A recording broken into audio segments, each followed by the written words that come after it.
Salut les binge watchers et bienvenue sur Coffee and Flix. Bon, il fallait que je commence cette vidéo en ouvrant une petite parenthèse qui n'a en fait aucun rapport avec Orange is the New Black, mais je trouvais ça important d'en parler quand même parce que vous êtes pas mal à m'en avoir justement parlé sur les réseaux sociaux. Apparemment The Away a été annulé par Netflix il y a de ça quelques jours, donc apparemment il n'y aura pas de saison 3, ça a été annulé par la plateforme. Les showrunners de The Away, donc Brit Marling et Zal Batman-Glitch, et le reste du cast du show ont aussi annoncé cette triste nouvelle du coup sur leur Instagram respectif, et clairement je trouve ça hyper dommage. Il y a un hashtag d'ailleurs qui est sorti là, Save The Away, sur Insta, sur Twitter.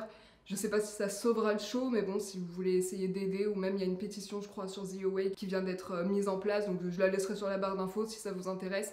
Mais perso, je sais pas si je ferai de vidéo là-dessus, je sais pas pour l'instant. Donc on ferme cette parenthèse pour en venir du coup au sujet principal de cette vidéo, à savoir la dernière saison d'Orange is the New Black qui a donc été diffusée le 26 juillet dernier sur la plateforme Netflix. Alors que vaut cette dernière saison? Comment se termine l'histoire de nos détenus iconiques? Et surtout, en quoi cette dernière saison rend brillamment hommage au reste de la série? C'est ce qu'on va tout de suite voir dans cette chronique.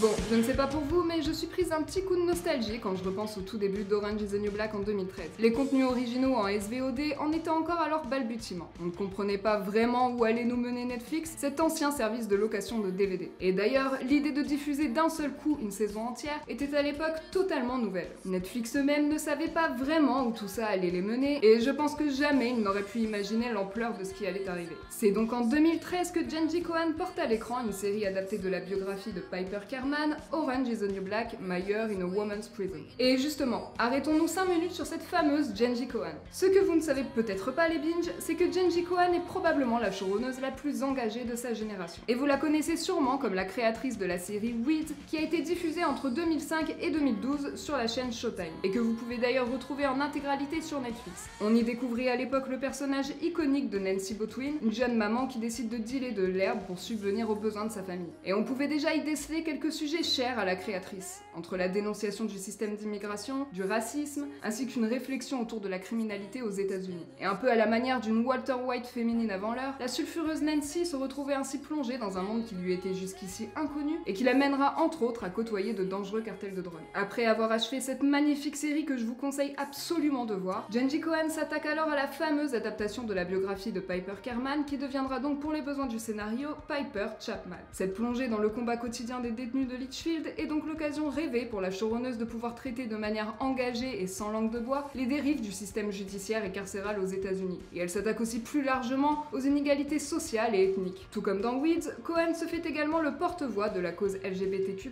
notamment à travers les couples de Piper et Alex, de Nikki et Morello, ou encore du personnage de Sophia. Tous ces sujets ont toujours fait partie de l'ADN artistique de Kohan. Weeds était notamment un moyen de traiter de l'immigration, de l'homosexualité et du racisme aux États-Unis, qui avait fait de Nancy Botwin un personnage iconique que je retrouve particulièrement dans celui d'Aleda Diaz dans Orange is the New Black. Jenji Kohan nous dépeint alors à travers la prison de Litchfield un miroir de la société américaine. Et force est de constater qu'Orange is the New Black a définitivement marqué l'histoire de Netflix à très long terme. La série carcérale marque un tournant décisif dans la montée en puissance de la plateforme face à la concurrence télévisuelle, puisqu'elle fait partie, comme je vous le disais, de la première vague de programmes originaux sur la plateforme, avec House of Cards, Hemlock Grove ou encore Arrested Development. Ce n'est donc pas seulement la fin d'une série pour la plateforme, c'est la fin de LA série. Et pour preuve, Cindy Holland, la vice-présidente des programmes Netflix qui a notamment supervisé le lancement d'Orange is the New Black, a révélé à l'occasion d'une interview pour Variety il y a quelques semaines qu'environ 105 millions d'utilisateurs Netflix ont visionné au moins un épisode d'Orange is the New Black, ce qui en fait donc la série originale la plus regardée sur la plateforme ever.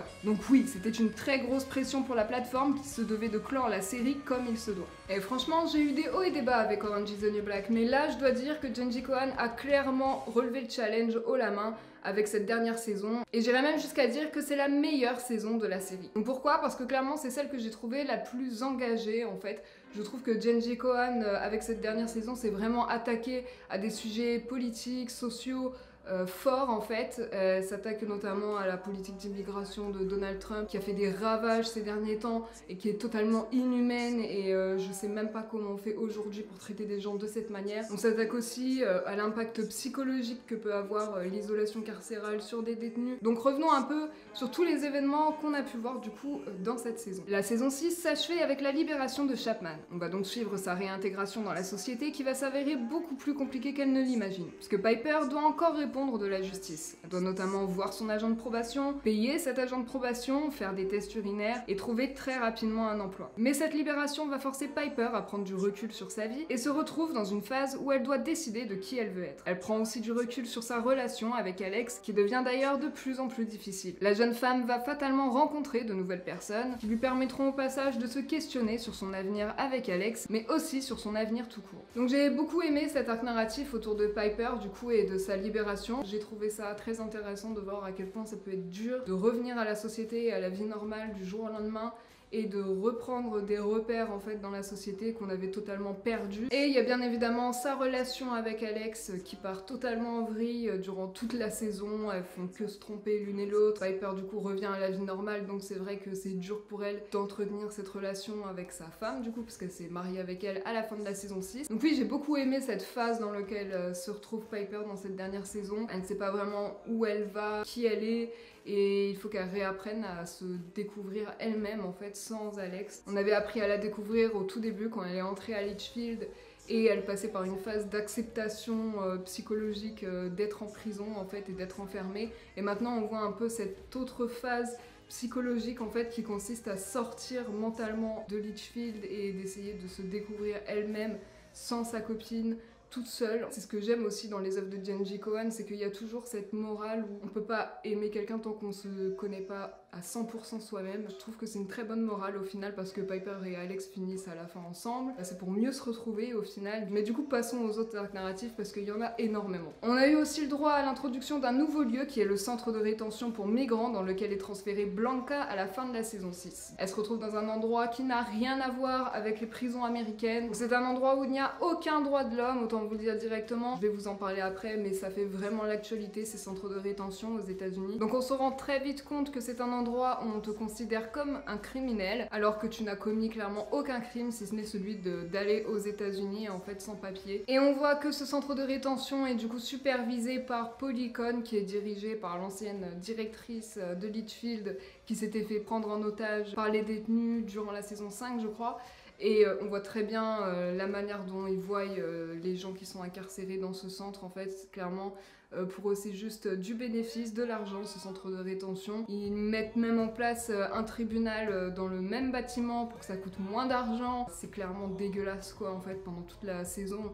J'ai trouvé ça vraiment mais inhumain. On voit des enfants qui sont jugés alors qu'ils sont tout petits en fait. Ils sont jugés pour être dans ce pays sans papier. C'est inimaginable en 2019 de voir des choses comme ça en fait. Et c'est ce qui se passe vraiment en Amérique. Je tiens à le dire, documentez-vous, informez-vous sur ce qui se passe pour les migrants d'Amérique latine et d'autres pays aussi aux États-Unis et clairement c'est dégueulasse. Même si avant c'était déjà horrible les conditions d'immigration aux États-Unis, mais maintenant avec Trump c'est clairement l'horreur et franchement Jenji Kohan a totalement raison de s'attaquer à ce sujet. Autre chose que je voulais souligner dans ce centre de rétention, on découvre que Maritza est détenue dans ce centre parce qu'elle n'avait pas de carte d'identité quand elle s'est fait arrêter en boîte de nuit et elle finit par apprendre qu'en fait elle n'a jamais eu de carte d'identité, qu'elle n'a jamais eu de papier américain. Du coup Maritza tente de se débattre avec la justice américaine mais malheureusement elle est expulsée en Colombie alors qu'elle ne connaît même pas la Colombie, qu'elle n'a personne sur qui compter là-bas. Et le destin tragique de Maritza s'inspire en réalité de la propre histoire de l'actrice Diane Guerrero, qui a vu sa famille entière déportée en Colombie alors qu'elle n'était âgée que de 14 ans. La jeune fille a dû grandir seule, sans sa famille, à cause de cette expulsion. Et elle a notamment publié un livre sur son histoire en 2016, In the Country We Love, My Family Divided. Et je vous laisse en barre d'infos un article du New York Times qui s'attaquait aussi à ce sujet en publiant un article très complet décrivant les conditions de vie de centaines d'enfants et d'adultes dans un de ces centres de rétention au Texas. Donc je pense que l'arc narratif autour de ces centres de rétention est en fait le plus important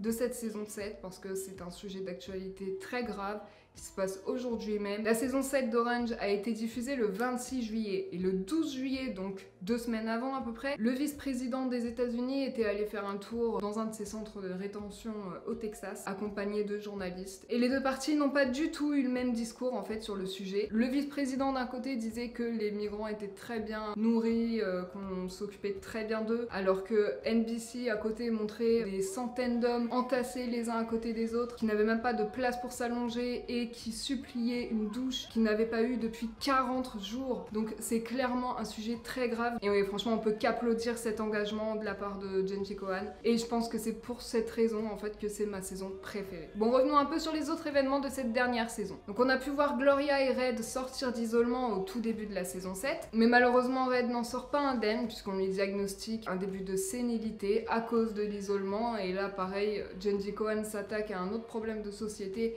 qui est l'impact psychologique sur l'isolement prolongé sur des détenus. Et à ce propos, j'ai fait mes recherches et j'ai découvert une histoire vraiment incroyable et triste sur Albert Woodfox. Donc je vous laisse un article d'Amnesty International dans ma barre d'infos, encore une fois, qui parle du coup de cet homme qui a passé 44 ans de sa vie en isolement prolongé. Je sais pas si vous vous imaginez passer 44 ans de votre vie dans votre salle de bain, et ça se passe encore puisque Albert Woodfox a été libéré du coup en 2015 ou en 2016, donc c'est très récent.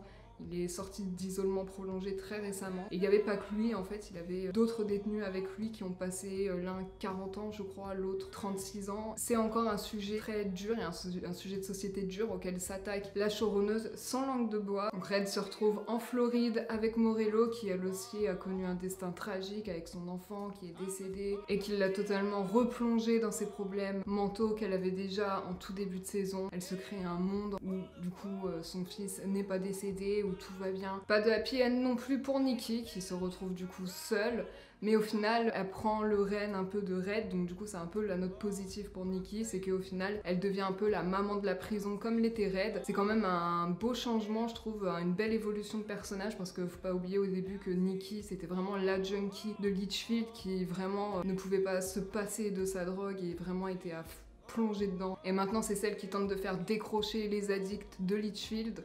Donc je trouve ça vraiment super quoi, enfin je trouve que cette fin avec Nikki elle était géniale. En plus j'adore l'actrice Natasha Lyonne, je sais pas si vous l'avez vue dans Russian Dolls il y a pas longtemps, très récemment, qui a été diffusée sur Netflix, et je crois qu'il y aura une saison 2 si je crois, en tout cas s'il ne l'annule pas entre temps, mais je pense qu'il y aura une saison 2 à Poupée Russe, donc on aura l'occasion de revoir Natasha Lyonne, même dans d'autres projets je pense. Bon après c'est vrai que je sais pas si vous le saviez, mais elle avait quand même quelques points communs avec son personnage de Nikki, puisque Nikki est une ancienne addicte du coup, et qu'elle a subi une opération à cœur ouvert à cause de cette addiction, comme on peut le voir d'ailleurs dans Orange is the New Black. Et c'est exactement ce qui est arrivé à Natasha Lyonne, en fait, elle a vraiment vécu ça.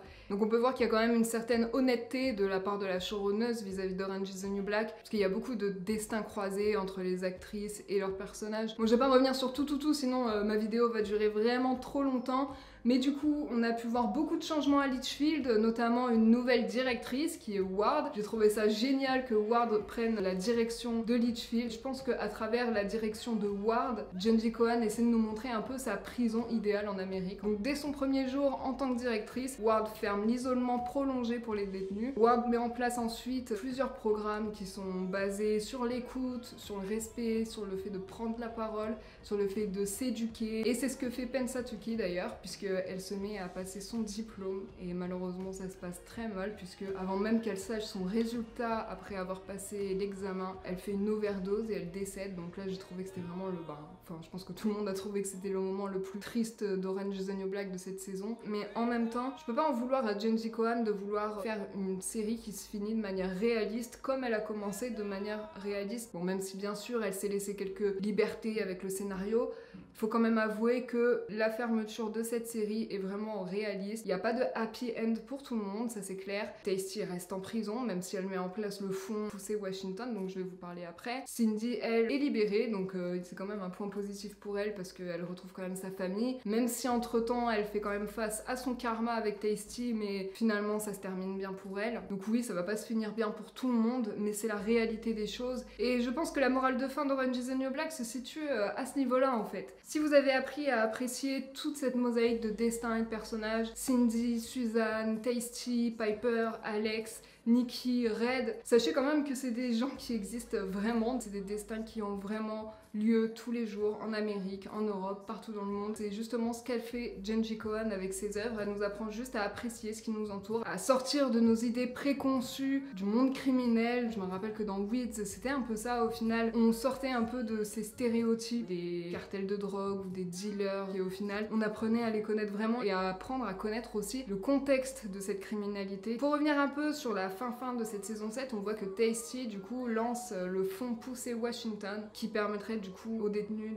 d'emprunter des microcrédits à leur sortie de prison. Et il faut savoir du coup que c'est un fonds qui a été vraiment créé par Jenji Kohan et l'équipe d'Orange is the New Black dès la diffusion de cette saison 7. Donc je vous laisse en barre d'infos du coup toutes les informations autour de ce fonds caritatif. Et sur internet, le fonds Poussé Washington a déjà atteint près de 213 000 $. Je trouve ça vraiment formidable que la passion pour une œuvre fictionnelle soit à l'origine d'une certaine forme de prise de conscience sur des sujets politiques et sociaux graves pour le public. Et c'est ce que j'adore chez Jenji Kohan. Elle n'est pas seulement une conteuse d'histoire et elle tente d'avoir un impact positif et engagé sur la société grâce à ses œuvres. Je finirai cette chronique sur le fait qu'Orange is the New Black a été une véritable expérience humaine, une leçon de vie, d'acceptation de l'autre et de nous-mêmes. Une série très humaine qui m'a durablement marquée. J'y ai d'ailleurs découvert un casting formidable. Je pense notamment à Taylor Chilling, la génialissime Danielle Brooks, Utso Aduba, Kate Mulgrew qui interprète le rôle de Red, Natasha Lyonne dont je vous ai parlé juste avant, Dasha Polenko qui interprétait le rôle de Daya. Je pense aussi à la génialissime Samira Wiley que vous pouvez aussi retrouver dans The Handmaid's Tale. Merci Netflix d'avoir mis à jour ce talent. Et je pense bien évidemment à l'actrice Laverne Cox qui est d'ailleurs devenue une icône de la cause transgenre aux États-Unis. C'est d'ailleurs la première transgenre à faire la couverture du Times. Et je pense aussi à l'actrice qui interprète Duggett du coup, ou Pensatoki, que j'avais aussi retrouvé dans The Cleveland Abduction qui était donc un film Netflix aussi qui se basait sur des faits réels. Et franchement elle était juste incroyable dans ce rôle, donc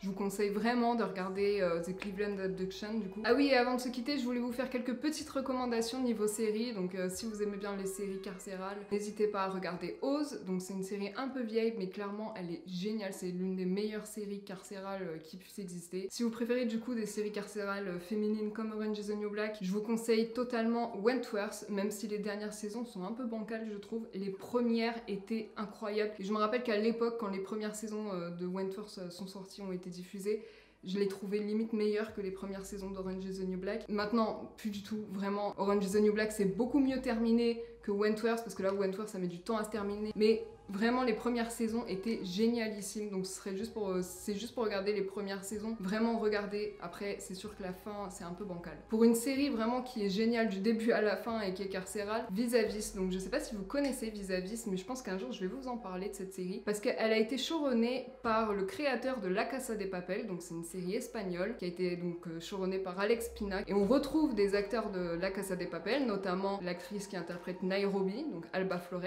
que j'adore, c'est une des actrices européennes que je trouve la plus talentueuse en ce moment. Et aussi, du coup, plus récemment, vu que Najwa Nimri a rejoint le cast de La Casa de Papel. Je sais pas comment elle s'appelle dans La Casa de Papel, mais en tout cas, dans Vis-a-Vis, c'est l'iconique Zulema. Si vous voulez un peu de face à face avec Alba Flores et Najwa Nimri, vous allez être servi avec Vis-a-Vis. Donc regardez cette série. Bon, c'est beaucoup plus what the fuck que Orange is the New Black, donc c'est sûr que si vous voulez quelque chose de très réaliste et terre à terre, Vis-a-Vis sera pas forcément fait pour vous, mais vous allez vous laisser prendre, c'est obligé. Donc bah dites-moi si vous regardez l'une de ces trois séries, et dites-moi ce que vous en pensez du coup. Et oui, je voulais savoir aussi en commentaire quel était votre personnage préféré d'Orange is the New Black. Vous avez droit qu'à 2 maximum, hein, parce que après c'est trop clairement. Moi perso, je dirais que ça sera Poussé et Tasty. Franchement, c'est mes 2 personnages favoris, toutes les deux, elles étaient géniales.